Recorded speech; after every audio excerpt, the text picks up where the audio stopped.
So hello everyone, I am Mullah Sohail and from Minerva and mock test for you. So today I'm going to discuss a new chapter that is inverse trigonometric functions. Now before starting this function we need to just go to the flashback of trigonometry. So in trigonometry we learned 6 trigonometric functions. There we had sine, cos, then tan, cot, sec, cosec. So I will just pick one of them and I will discuss some domain and range of that function. So let us pick the basic one, that is the sine function. So I will be talking about that sine x. So first of all, what is sine x? From the very basic we know that sine x is nothing but perpendicular by hypotenuse. Now what I'm going to talk about is the domain and the range of sine x. So what is the domain? Domain means what? The definition of domain is all the possible values of x for which the function sine x is defined, and we have discussed this thoroughly in our chapter 1, that is relation and functions. So the domain of sine x is what? Look, x can be any real value for which sine x will always be defined. So I will write here x, the domain will be equal to what? Domain is nothing but R, set of real numbers, because if you put any values of x, sine x will always be defined. Now the next thing, what is range? Now range is nothing but it's an interval, it's written in which we write the minimum value and maximum value of the function. But the sine x function, we know that the minimum value of sine x is -1 and the maximum value is 1. So this is what we learned, that range and a domain, about range and domain in our class 11. Now if I have to draw this one in arrow diagram, what happens is that, suppose I am drawing this one. So here what we have, sine x function. I am drawing the sine x function. This is my sine x function. So I will write fx is equal to sine x. I'm just doing the arrow diagram of sine x function. So first the basic values I will write in here. What are they? Sine x, it starts from 0 degree, then 90 degree, then we have pi, and here we have 3 pi by 2, and here we have 2 pi. So the basic angles I will write. So I will write here 0, then I will write pi by 2, then I will write pi, then 3 pi by 2, and I will write here 2 pi. And the basic values I will write, that is -1, then we have 0 and 1. We can have many values in between them. We can have √3 by 2, but I'm not going those. I'm just going to discuss the basic theory of this one so that we can jump into sine inverse part smoothly. So here, look at here, sine 0. Now when x is 0, what is sine 0 equal to? Sine 0 is nothing but 0. So 0 is marked with 0. Now sine 90 is what? Sine pi by 2. Pi by 2 is 90. Sine 90 is 1. Now again, sine pi is what? Sine 180 is? It is also 0. So it will be marked with 0. And sine 3, okay, sorry, this one is 3 pi by 2. Sine 3 pi by 2 means sine 270. It will be -1. It goes -1. And sine 2 pi will be, again, it will be 0. So what do you see? Basically, I have drawn the arrow diagram for the angles 0 to 2 pi. But we have many, because it's real numbers, right? There will be many elements in here. It will extend from -infinity to infinity. Suppose I can write 4 pi in there, 6 pi in there. But all those multiples of pi will give us one particular value, that is 0. That will give us 0, right? So now this one is function very clear. Now we have to go to what? Inverse trigonometric function. Now in chapter 1, what we learned, for a function to be invertible, the function must be 1 and the function must be on 2. So these two conditions must be followed by the function in order to be invertible. Now if I look at this diagram carefully, if I look at this one carefully, what do we see is that the sine x function is neither 1 and it's neither onto. How it's not 1, 1? You see here 0. Okay, fine. 0 has only one element. You look, basically this pi is 0, right? And here we have 0 and 2 pi has one image, that is 0. So basically what we see is that there are many elements in this side, that is the domain portion, which is mapped with the range side. So this function is not 1, 1, and it's neither onto. Why it's not onto? If I write from R to R, if I write from the function to be mapped with R to R, there are no values in here. If I have 2, 2 is not an image of any elements of this domain R. So what I will do is, I will transform this sin x function. I will make this sin x function into our benefit. How should I change the sin x function? What I will do, I will take those values of x in here. I will take that much of domain in which sin x will satisfy the condition of 1, 1 and onto. And what is that condition? Where is that? Now let me just discuss that thing with a particular diagram of sin x function. Now if I draw the diagram of sin x function, we have 0 in here, we have pi by 2, we have pi, here we have 3 pi by 2, 2 pi, minus pi by 2, minus pi, and minus 3 pi by 2. I hope you guys are very well aware with the diagram of sin x function. So sin x function is basically what? It starts from 0 in here, and it is maximum at pi by 2. It's not maximum, it's 1 at pi by 2. So like this way it goes. So this side also it will go like this. So here what I will check is that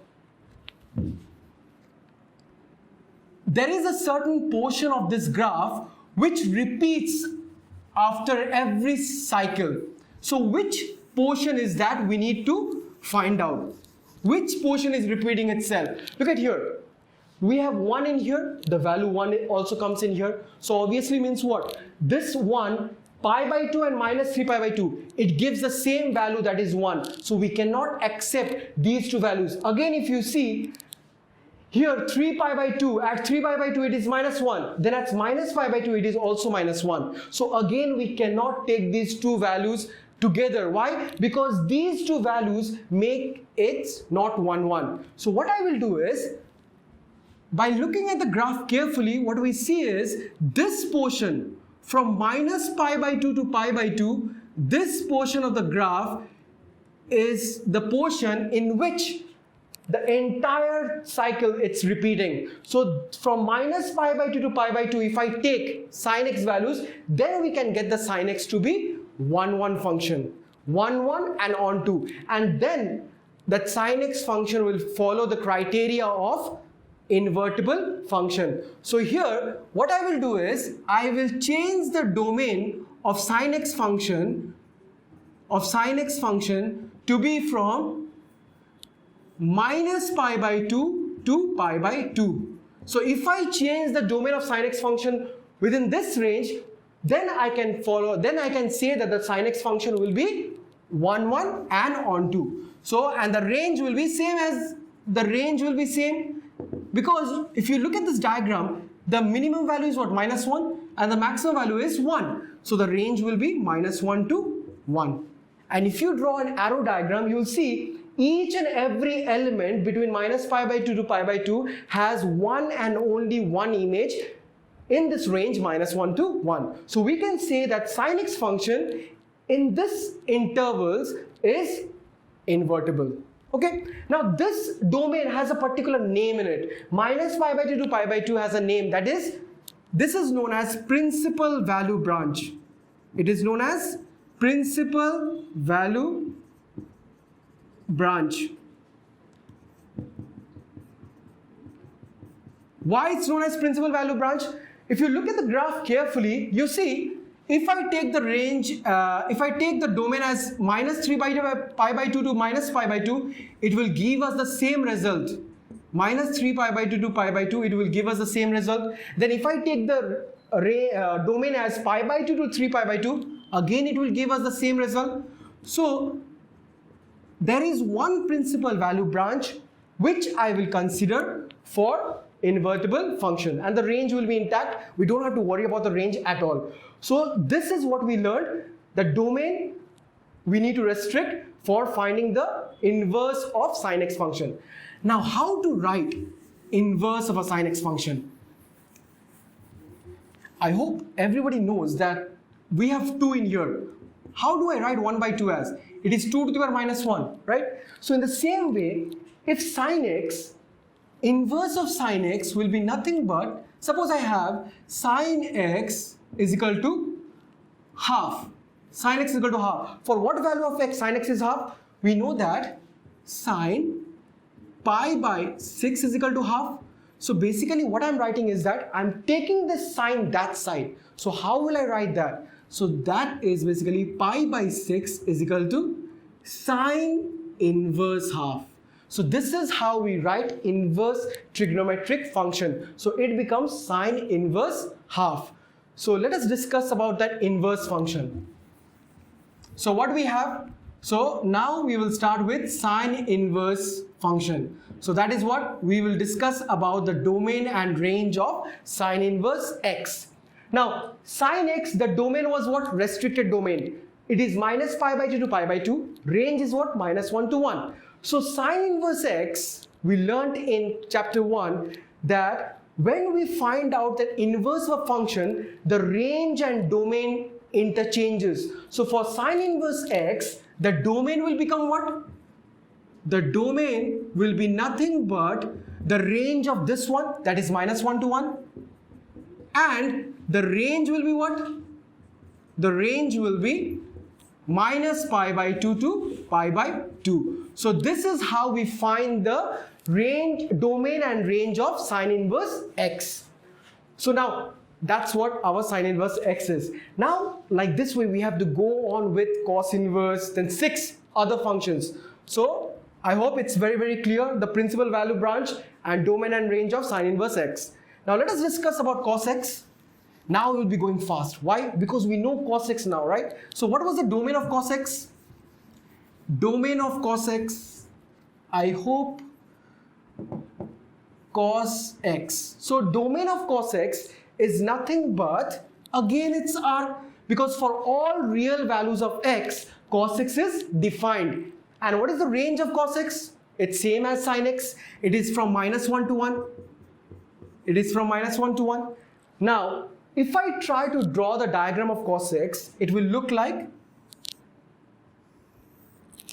so here we have 0, pi by 2, pi, then we have here 3 pi by 2, this side we have minus pi by 2, then we have minus pi, minus 3 pi by 2. Now if I try to draw the diagram, so what we have in here, so cos 0 is 1. So the diagram will go like this, and cos 90 is 0. It will be like this, and yeah. So this is my graph of cos x function. Now what we need? I need cos inverse x. In the same way, I need to restrict the domain of cos x function to make it suitable for finding the inverse of cos x function. Now how do I do that? So we need to restrict the domain of cos x function into that portion so that we don't have repeated values.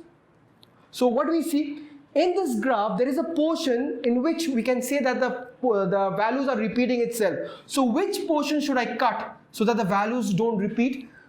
If you look at base here, from 0 to pi, from 0 to pi, if you take this interval, 0 has the maximum value, pi has the minimum value, and the graph is basically nothing but it's a repeating values of this interval. So here we can directly say that for finding the inverse, I need to restrict the domain to 0 to pi. So I will restrict the domain to 0 to pi. Now you see, after restricting the domain, now we can say that the cos x now becomes suitable for finding the inverse. Now what is cos inverse x? Now we will be discussing the domain and range of cos inverse x. So we have cos inverse So cos inverse x. Now what is domain? Now it's very simple. It's quite obvious, right? Because I told you for inverse function the domain and range interchanges. So the domain will become -1 to 1 and the range will become 0 to pi. So if I ask you what is cos inverse -1, how much is that? So you will think of for what value of cos gives -1? So cos pi is equal to what? Cos pi means what? Cos 180 degree. Cos 180 degree is -1. So cos inverse -1 will be nothing but pi. In the same way, cos inverse 0 will be, you can see here, it will be 0, right? Cos inverse 0 will be, look at here. Cos inverse 0 will be here pi by 2. Actually cos inverse 1 will be 0. Cos inverse 1 will be 0. So this is how we find that inverse trigonometric values. So sine inverse done, cos inverse done. Let us move on to tan function. So what is the domain of tan function? Now the interesting bit starts. So we have tan function, so tan x. So we need to know what is the domain of tan x. Domain of tan x. Now before knowing the domain, I hope you guys remember something, that tan x is represented by sine x divided by cos x.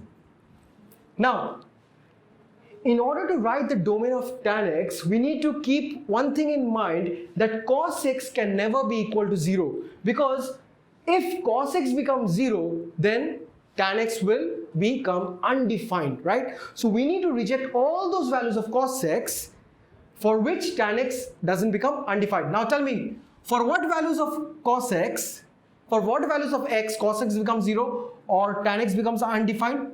So cos x becomes 0, so here I will write cos x not equal to 0. So cos x becomes 0 when x is equal to odd multiple of pi by 2. It's 2n plus 1 pi by 2. So when we have x as odd multiple of pi by 2, cos x will become 0. So I can write here the domain of tan x is, it will be all those values of x where x is an element of integers and x is not equal to 2n plus 1 pi by 2.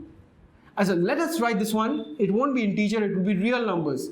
X is an element of real numbers where x is not equal to 2n plus 1 pi by 2. So for these values of x, tan x will be defined.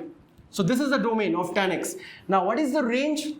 The range we know very well. The range of tan x is, I'm not going through elaborately because this one we have learned in class 11. The range of tan x is just r. It's real numbers, it can have any possible values. Now let us draw the diagram of tan x. How does tan x looks like? It's all about the graph.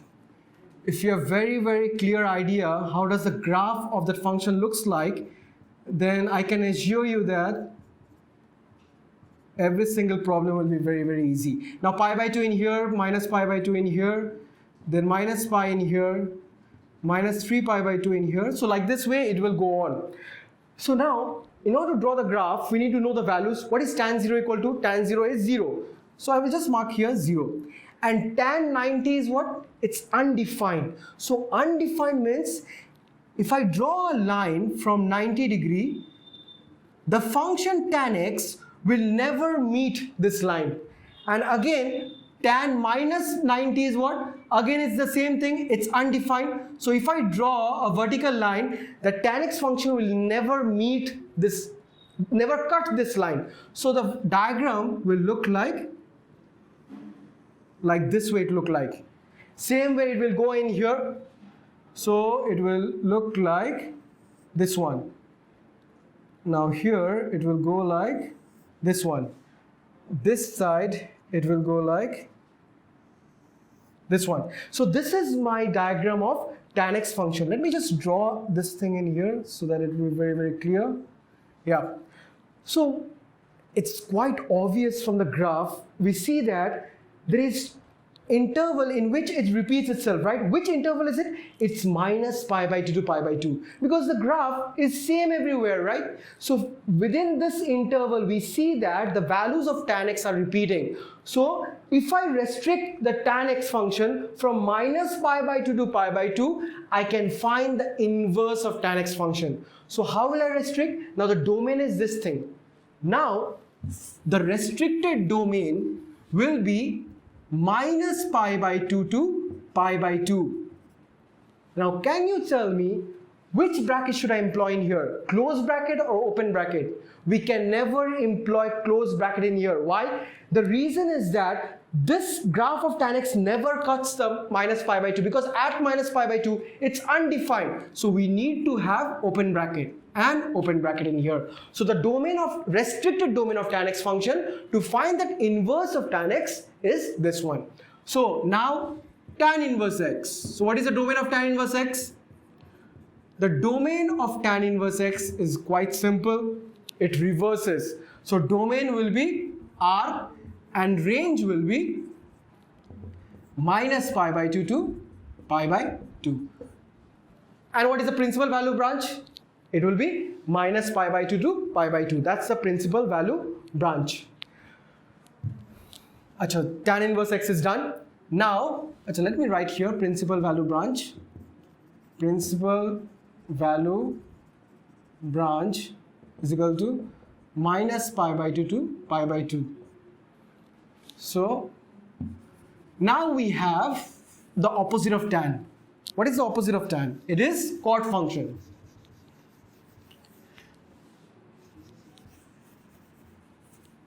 So, cot function. Now, what is the domain of cot function? Domain of cot x. So, in order to find domain of cot x, we need to have something in mind, that cot x is expressed as cos x by sine x. Cos x by sine x. So, cot x cannot accept values when sine x becomes 0, because when sine x becomes 0, the entire cot x becomes undefined. And when sine x becomes 0, when x is equal to n pi, when x is equal to n pi, sine x becomes 0. So we cannot accept these values of x, because here I will write sine x not equal to 0. So what will be the domain? The domain of cot x will be given by, it will be x colon, x is an element of real numbers, where x is not equal to n pi. So this is what we have, the domain of cot x. Now what is the range? Now range is same as tan x, that is also R. Now again, let us draw the graph of cot x. How does cot x looks like?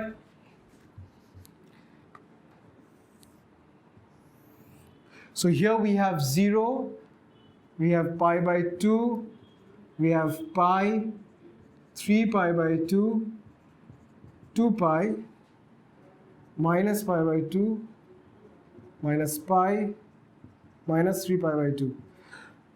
So now cot x. So we know that cot becomes undefined when it's 0. It becomes undefined when it's pi. And cot 90 is what?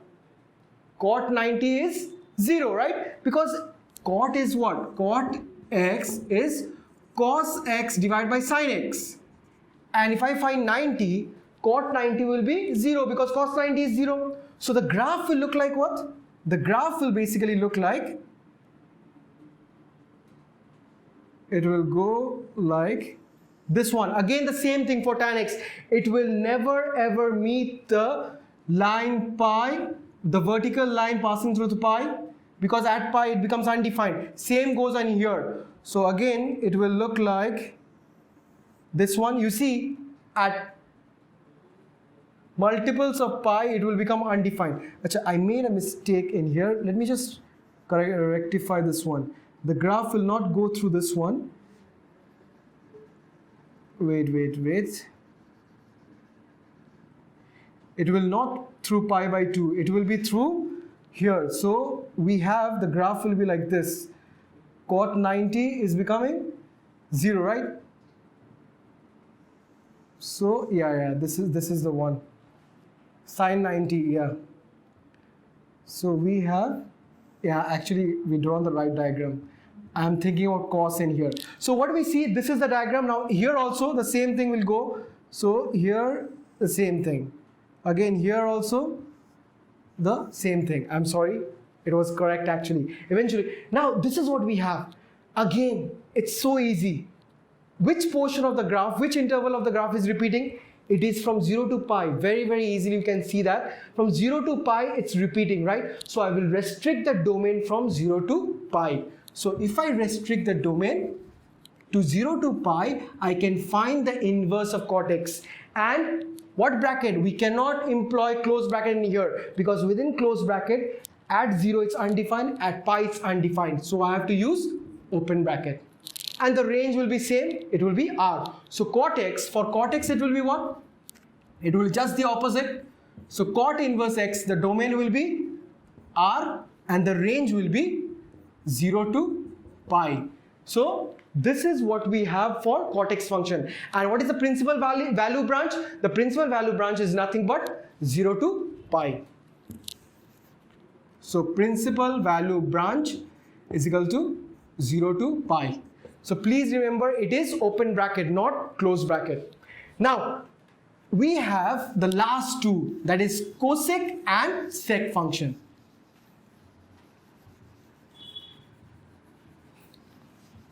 So cosec. Now, they are nothing but the opposite functions. So cosec x. So cosec x, we need to do, what is the domain of cosec function? And what is the range? Again, we'll go by the same method. How to find the domain? Now, cosec x is nothing but, it's 1 by sine x. So again you see, when sine x becomes 0, cos x becomes undefined. So I cannot accept those values of sine x for which it becomes 0. And when is sine x becoming 0?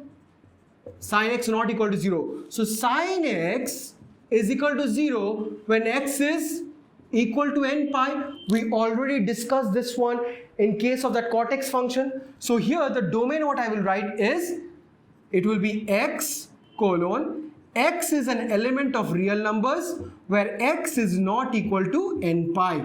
So this is my domain of cosec x. Now what is the range? The range is the most interesting part of the cosec function. The range is not just r. The range is r minus of minus 1 to 1. Cosec x can never be between minus 1 to 1. It can never have values between minus 1 to 1. Please keep this in mind. For cosec functions, it will be real numbers minus this thing. Now, let us draw the diagram of cosec x.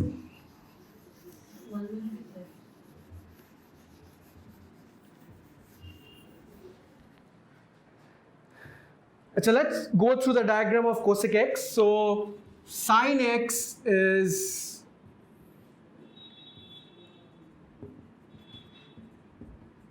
this is what we have.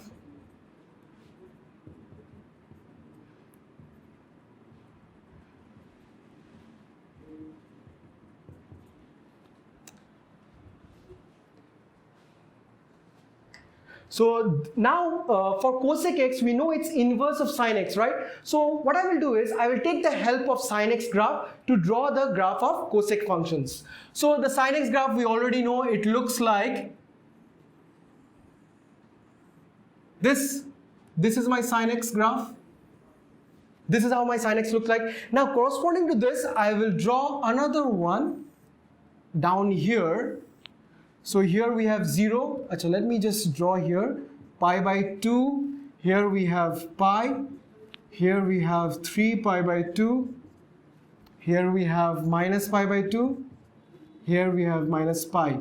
So if you look at the graph carefully, look, here sine 0 is 0, right? So here cosec, it can never be 0. It will become undefined. So here, and sine 90 is 1. So cosec 90 will also be equal to 1. And when it's undefined, it means what? the graph will be like this. So we are going through Sine X. We are trying to find the diagram of Cosec X function with the help of Sine X. So what we see in here is that at the sine pi by 2 is what? 1. So we have 1 in here. So this point is 1. Now sine 0 is what? 0. So cosec 0 is what? Undefined. So it means what? The graph of cosec will never meet at 0. So easily if I have to draw the diagram, it will be basically like this. So it will go like this and go like this. So if my sine x curve is this one, so the cosec function will be like this. And you see from the very graph of cosec x function that there are no values of cosec x that is between this lower values. Between -1 to 1, there are no portion of the graph which is at this area, right? So that's why the cosec x values, the range of cosec x is always more than 1 and less than -1. It's never between these range. So basically we found out the domain of cosec x and range of cosec x. Now what I was trying to do is we need to find out we'd have to restrict the domain of cosec x such that we need to find the inverse of cosec x. So if I keep on drawing the diagram, so it will basically go on like that. So it will keep on going like this one. So in order to restrict, we need to find one particular region in which it repeats. So here what we see is that if I take this region, now we can find the region with the help of that restricted domain of sine x. The restricted domain of sine x was what? It was -pi by 2 to pi by 2. Now it will be, for cosec x it will be same. You see, between -pi by 2 to pi by 2, the graph, this portion is also there and this portion is also there. So this 2 is there, right? So for cosec x, the restricted domain is also -pi by 2 to pi by 2, but there is a problem. The problem is at the point 0. Why? Because at 0, the cosec function becomes undefined. So we need to remove 0 from that domain. So if somebody asks you what is the principal value branch of cosec functions, you will be writing -pi by 2 to pi by 2 -0. Why have I rejected 0? Because at the point 0, cosecs become undefined. And the range is this one. We don't need to discuss anything about the range. Now, what is the domain and range of cosec x, cosec inverse function? So let us discuss the domain and range of cosec inverse function. It's very easy. The switch of roles. So here the domain becomes range, the range becomes the domain. That's what it is. Cosec inverse x, the domain is nothing but it will become that r minus -1 to 1, and the range will become, the range is -pi by 2 to pi by 2 -0. So this is what we have for cosec inverse x. Now let's go to the last one, that is sec function. So we have sec function. Now sec function, what is the domain of sec function? The domain of sec function is nothing but the same. It will be, again you see, sec is what? Sec x is 1 by cos x, right? And sec x becomes undefined when cos x is equal to 0. And when cos x is equal to 0, we have found this one in case of the tan function. While we were discussing tan function, we never used to have cos x to be equal to 0. And cos x becomes 0 when x is equal to 2n plus 1 pi by 2. When it's an odd multiple of 90 degree, cos x becomes 0. So the domain of sec function will be same as the tan function. So what is that? X colon, x is an element of real number and x is not equal to 2n plus 1 pi by 2. So this is what we have, the domain of sec x. Now what is the range? It's same as the cosec. So it is r minus, it cannot have values between -1 to 1. Now, after discussing the domain and range of sec function, let us draw the diagram of sec x. Why we need the diagram of sec x? Because we need to find the domain and range of inverse x, right? So let us draw the diagram. So what we have in here, 0, we have pi by 2, we have here pi, and we have in here 3 pi by 2, we have here 2 pi. So this side we have minus pi by 2, we have here minus pi, minus 3 pi by 2, and minus 2 pi. So here we are trying to draw the diagram of sec x. Now with the help of what? With the help of cos x function. So what was the diagram of cos x? So cos x was, this was cos x function. So this side also I have to draw. So this was my cos x. Now I will try to draw sec x. So sec x, just like that cosec x we found out from sine x, it was what? It will come out to be like this. So here we have pi by 2, 0, minus pi by 2, then what we have here, pi, and then we have 3 pi by 2, this one we have minus pi, and minus 3 pi by 2. So the diagram will look like what? Now look at here, at the point 0 it's 1. So here it will start looking like this one. This is how the diagram goes like. Now here it's minus pi. At minus pi it's getting minus 1. So here it will be minus 1. So like this. Like this. This is how the diagram. Now this side it will be. Just look at the diagram of that cos x function, and sec x will be, again you see there is no values of sec x which is between minus 1 to 1. So this point is our 1 and this point is our minus 1. So now we need to find the principal value branch. So the branch in which you see the graph is repeating. So if I try to look at here, you see, now you will be saying, sir, minus pi by 2 to pi by 2. No, it's not. Because for both of them, the region is what? Up, right? Look at here. What was the principal value branch of cos x function? It was 0 to pi. And sec will be same as that thing. It will be from 0 to pi. Okay? But there is a problem. The problem is where? At the point 90. Why? Because at 90, cos x is 0.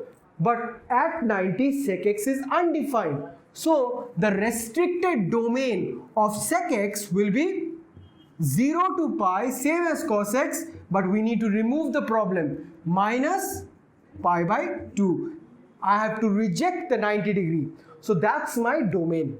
And the range, I don't need to do anything. So range is like that. And principal value branches, this one is the principal value branch. So this is what we have. Now let us discuss sec inverse x, the last one. The last one of all inverse trigonometric functions. So sec inverse x, the domain is what? The domain is nothing but the range of sec x function. It is r minus 1 to 1, and the range is what? The range is the domain of the restricted domain of sec x, that is 0 to pi minus pi by 2. So this is how we found out the domain and range of each and every inverse trigonometric function with the help of the domain and range of every trigonometric functions.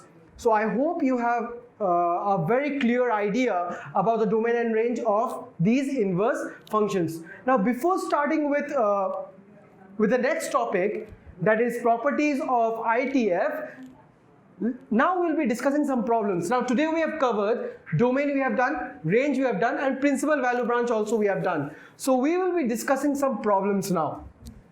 Because until and unless you do some problems, no concepts will be clear. Through problems only we can get to understand the concept. Because once you apply those concepts in problem, then only everything gets clear. So now with these problems, we will be having the clear idea of what are the principal values of inverse trigonometric functions. So here we are given with a question that is, find the principal values of the following. So first question goes like sine inverse minus half. So forget about the rest, just look at the first question. So we need to find the principal value of sine inverse minus half. Now, how to do this one? So first thing we need to know how to approach this question. The first step what I will do is, I will write let sine inverse minus half is equal to y. Now why am I doing this thing? First thing you see that sine inverse is something new which I don't know. So whenever we get something new, always we try to do what? We try to change itself into something which I know, right? So this is something which I don't know. So what I will do is, I will assume that sine inverse minus half is equal to y. Now I will take sine inverse that side. So if I take, you see what happens? If I take sine inverse that side, it becomes sine y. And once we see sine y in there, now you see, now I know what is sine y. Now I know how to deal with sine y, right? So here, what I will do is, first what I will do, I will write sine y is equal to minus. Now think of, forget the minus sign, think of what is the value, what is that angle for which sine is half? Sine pi by 6 gives us half. Sine 30 degrees is half, right? This we need to be very, very clear. So I will write here minus sine pi by 6. Okay? Now listen very carefully. In class 11, it's all about class 11. Class 12 is like inverse trigonometric is nothing but it's like a portrait of class 11 trigonometric functions. So in class 11 you have studied trigonometric functions. So you have to be very, very clear about all those formulas which you have learned in trigonometric functions. Then only you should start with inverse trigonometric functions. So in class 11 there was one formula which we have came across, that is sine inverse minus x is equal to minus sine inverse x. Sine x, not inverse. Forget about inverse. Sine of minus x is equal to minus sine x. This thing we have seen in class 11. So here I will use this one, and in place of minus sine pi by 6, I can write this one as sine minus pi by 6. By using this one, I can write, so what I have here, I will write sine y is equal to sine minus pi by 6. So here, sine, forget about them. So y becomes what? Minus pi by 6. So now tell me, what is the principal value branch of sine inverse x? Now write down. The principal value branch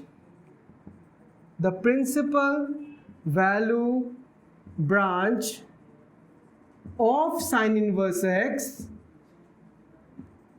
is minus pi by 2 to pi by 2. Now we need to check whether this minus pi by 6 lie in this principal value branch or not.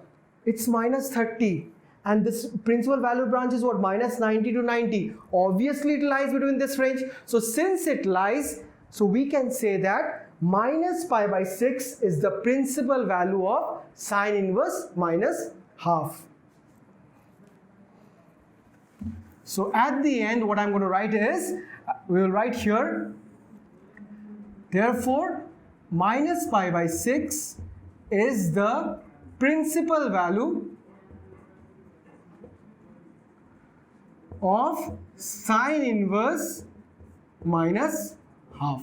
So this is how we approach these type of problems and solve it. Now let's see, we have the question number 2. Again, now we learned from question number 1 how to approach, right? So let's do question number 2. So question number 2, you see there is cos inverse minus root 3 by 2. So how to start with this one? First, my first step is assumption. So I will assume that to be y. So I will write let cos inverse minus root 3 by 2 is equal to y. Then I will have this cos inverse go away and I will take it the other side and I will make that one to be cos y. So root 3 by 2 is equal to cos y.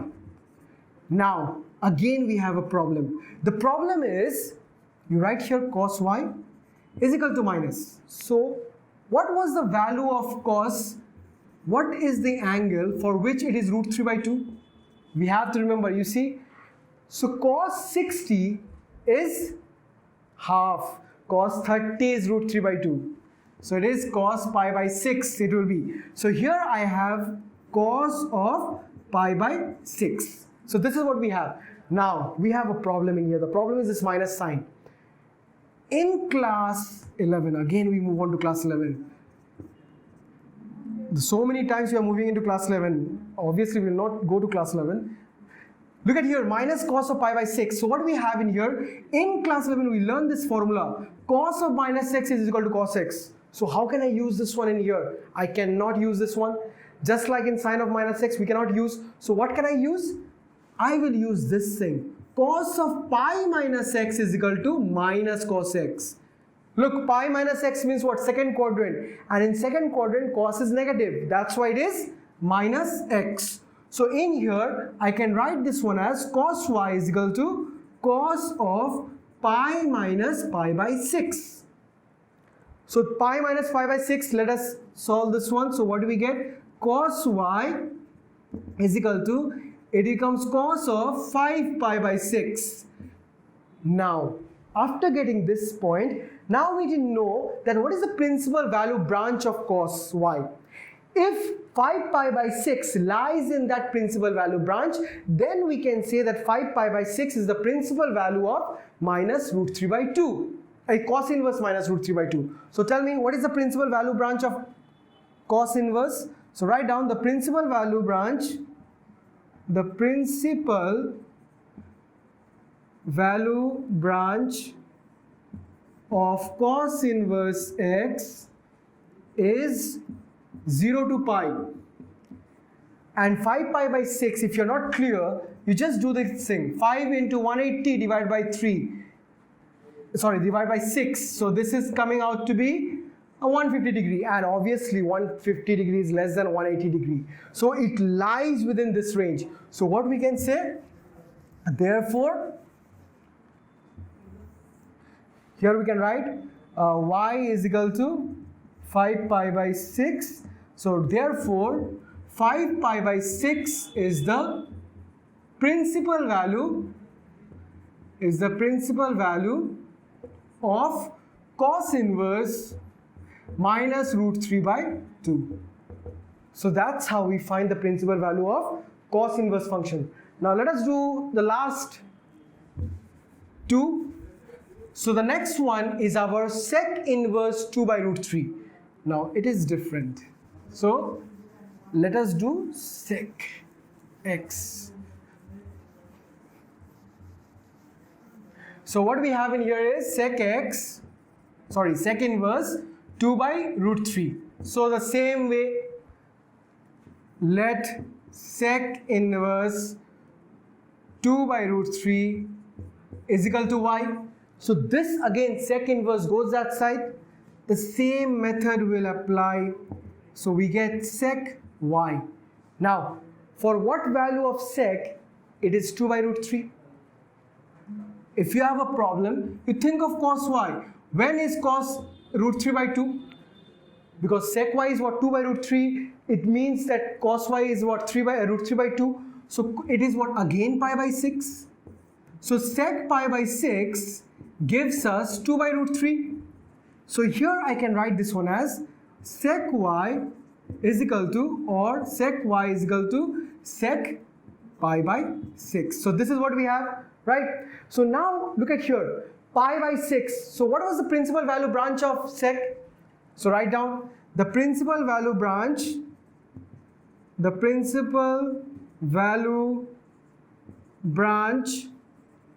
of sec inverse x.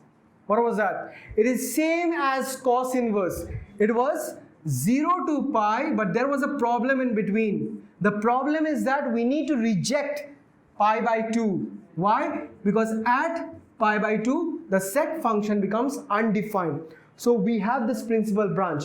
Now we need to check whether pi by 6, that is 30 degree, lie in this principal branch or not. Yes, it does. So we can write, therefore, y is equal to pi by 6. So I can say that pi by 6 is the principal value of sec inverse 2 by root 3. Okay, let's do the last question. I hope by doing the last question, you will be very, very clear about the principal values of inverse trigonometric function. So we have tan inverse minus 1. Tan inverse minus 1. The same approach, what I will do is let tan inverse minus 1 is equal to y. So minus 1 is equal to tan y. This is what we have. Now again, what I will do, tan y, I will write minus. For what angle tan is 1? Tan of what angle is 1? I know it is pi by 4. So I will write here tan pi by 4. Now, you look at here carefully. Again, sine of minus x I know, that is minus sine x. Cos of minus x I know, that is cos x. But what is tan of minus x equal to? Tan of minus x is nothing but it is minus tan x. Why? Because tan of minus x, I can write it as what? Sine of minus x divided by cos of minus x. Now sine of minus x is what? Minus sine x. And cos of minus x is what? Cos x. So we have what? Minus of sine x by cos x, and that gives us minus of tan x. So we can write minus tan by pi by 4 as tan of minus pi by 4. Now after writing this thing, now we need to know that what was the principal value branch of tan function, tan inverse x. So write down the principal value branch of tan inverse x is, it was same as that sine 1.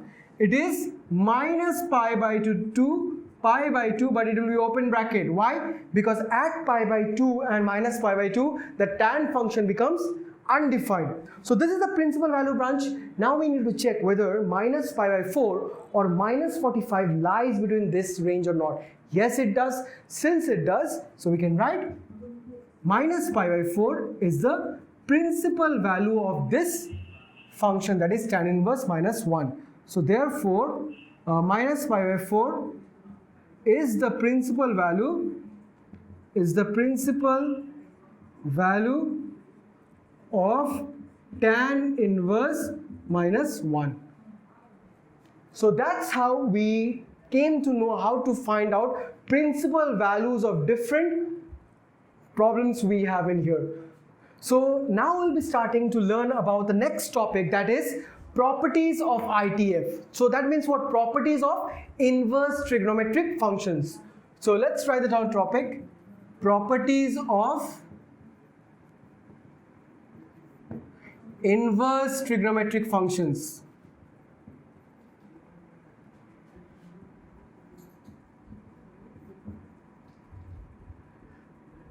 Now what are the properties?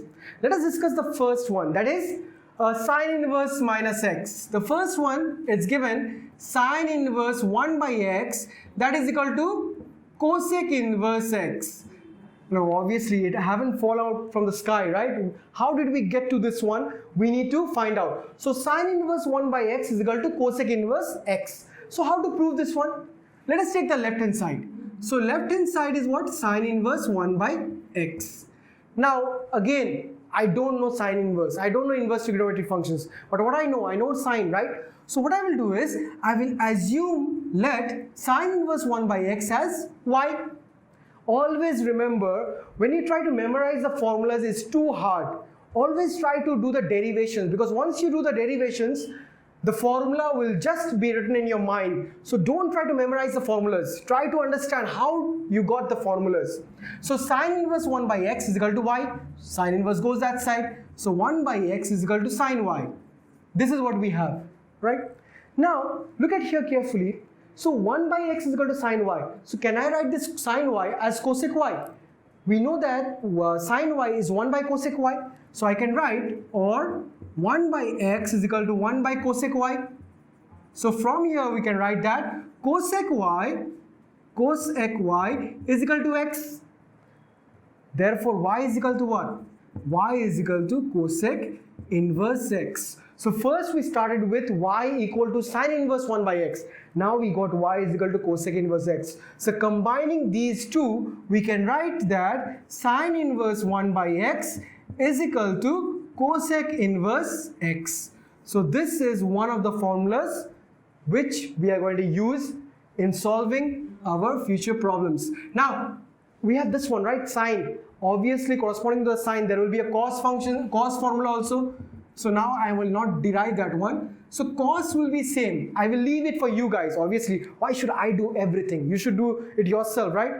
So cos inverse 1 by x. So that will be equal to what? The opposite of cos is what? Sec. So I will write this one as sec inverse x. Now this will follow vice versa. Sine inverse 1 by x is cosec inverse x. Cosec inverse 1 by x will be equal to sine inverse x. It's like that. So cos inverse 1 by x is sec inverse x. Now the last one we are having with tan inverse 1 by x. And I hope we all know that what is the last trigonometric functions we have, that is cot. So tan inverse 1 by x is cot inverse x.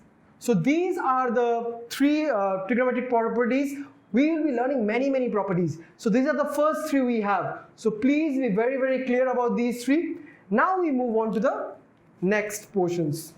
So the next one is sine inverse minus x is equal to minus sine inverse x. So again, how did we get to this conclusion? How did we came across this formula? That will be my first question. So we'll start with the left hand side. So what we got in here as, so I will assume let sine inverse minus x is equal to y. Now since I don't know sine inverse, so I will take sine inverse that side. So I will write minus x is equal to sine y. So after writing this thing, we see there is a minus sign. So take that minus sign that side. So x is equal to minus sine y. Again, that formula of class 11 comes in my head. What's that formula? It was sine of minus x is equal to minus sine x. So here we see minus sine y. Since we see minus sine y, so we can take this minus sign inside. So what do we get? X is equal to, I should write or in here. So x is equal to sine of minus y. Now once I've written it inside, so I will take this sign this side. Now my inverse problem is over. So this sign taken that side becomes sine inverse x is equal to minus y. So thank you students, and that's all for today. I think we have learned so many things today, right? So please, so I will be seeing you again in the next time. And if you have any doubts, any queries regarding any portion of this chapter which we discussed today, please do mail us. And until then, please keep on learning. So thank you everyone.